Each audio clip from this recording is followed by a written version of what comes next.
KC's Audio Vault. Joe, Brandon, and Zach from Rise Against. December 5th, 2008, Part 2. That's Fugazi and Burning Chew on the 6 o'clock Rock Report, Winnipeg's Best Rock, Power 97. Rise Against, taking over the Rock Report. They play tonight at the MTS Center. Early influence on you guys, Fugazi? Yeah. What do you got? I was just thinking of all the tie-ins with Fugazi and Back to the Future. Never mind. There's a lot. I mean, doesn't the doctor yell the word Fugazi in the first movie when he's mad at the car? Right. Fugazi. Yeah, they're a huge influence, as well as the movie Back to the Future is a big influence. Yeah, Ian in general is a big influence with Minor Threat and Embrace and Fugazi, and he was even in the Teen Idols for its inception. But yeah. And talk about a guy that really, wears it on his sleeves. I mean, he's kind of influenced the type of band that Rise Against has formed itself into. That's really just practiced what he preached, his entire career, and hasn't backed down from anybody or any sort of ideal or moral that he's ever put forth. And a lifestyle too, I guess, with straight edge. Mm-hmm. Is that something you guys have beers and anything like that? Smoke cigarettes? I have a beer every once in a while. These guys don't. Yeah, beards though. Sometimes we have beards. Beards? Not beers. Beards. Yeah, some of us don't really drink or anything, but that's like just a personal decision. That's why he did it. It's not for everybody. So it's just something I didn't really subscribe to growing up, but it's a personal choice. Well, I got another news story. This one actually kind of blew me away, although it's talking about Joe Satriani suing Coldplay. I'd like to hear this. You want to hear this? Satchmo. Accusing them of plagiarizing one of his tracks. The copyright infringement suit filed yesterday in L.A. claims the Coldplay song Viva La Vida incorporates substantial original portions of his 2004 instrumental If I Could Fly. Now, the song, Viva La Vida, is arguably one of the biggest songs of the year. The album was gigantic, so Satriani, if he wins this, could make a hell of a lot of money off that. But wait. Oh, can we hear it? Yes. Can we hear the difference? Let's hear it. There's a CD player right here. And then it'll kick into the Satriani bit.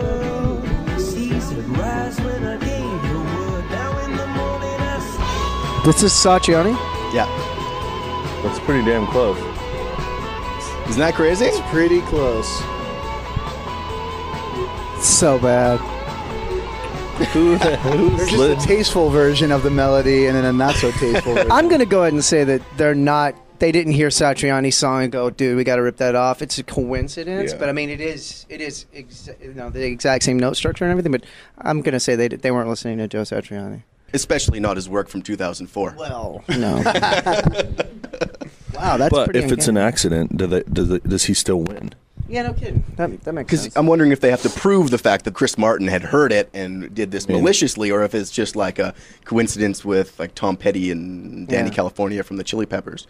There's that one tune. There's only 12 notes. You know what I mean? It's like it's going to be really hard to not happen every so often.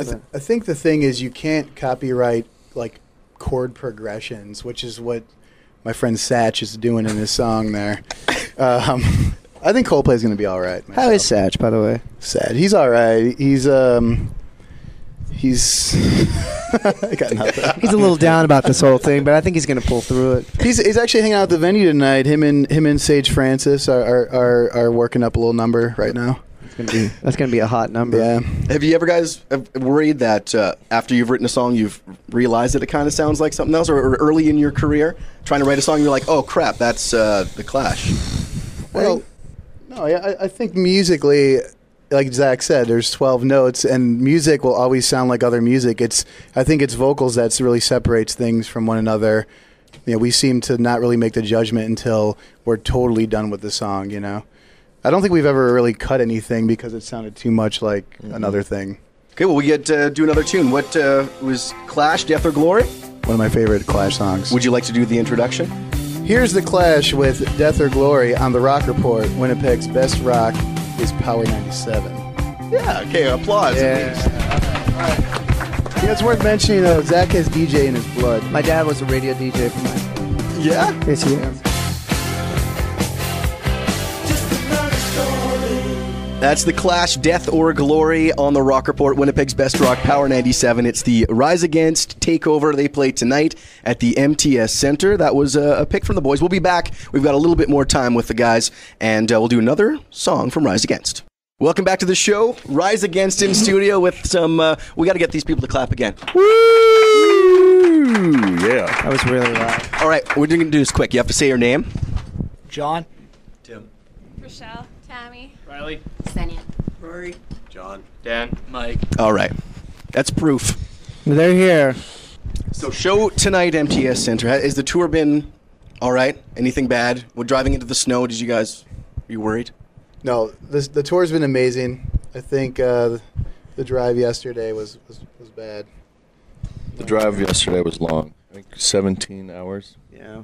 So We drove from Edmonton here. It was really long. We had the day off, thankfully, but we were in the bus all day. So We always appreciate bands coming through Canada, obviously, but that's a really big gap. Because coming to Winnipeg, it's at least 12 hours. yeah, sure. Because a lot of bands don't come up. Because if you go through Minneapolis, maybe Fargo, that's kind of close. But usually it's straight across because you don't want to keep crossing the border. But Yeah. We've done it in a van many times. many times. So, yeah. We know Canada well. We've driven all over this place. Yeah. But after tomorrow, we drive 2 days to London, Ontario. oh wow, Yeah. So that's doubly worse. I guess most of you from Chicago, right? I'm from Colorado. I'm from Chicago, and Tim's over there. Tim, right up there. Tim's from Tim's Chicago. from Chicago. Did you guys sort of meet there? How did you guys come together to? Well, I think when the band started, the majority of the band was from Chicago, and we met actually Brandon through mutual friends. And he flew out to try out, and he moved to Chicago for the band when we had 0 fans. So, thanks for doing that, buddy. Sure. Right. But yeah, and then as the band went on, we met Zach through a mutual friend as well. And then when we were looking for a guitar player, he came to mind, and we didn't even really try him out. We just knew he would work out, and here he is. Yay for me. Good for me. We actually met Zach on our first West Coast tour ever, so we've known him for 7 years probably.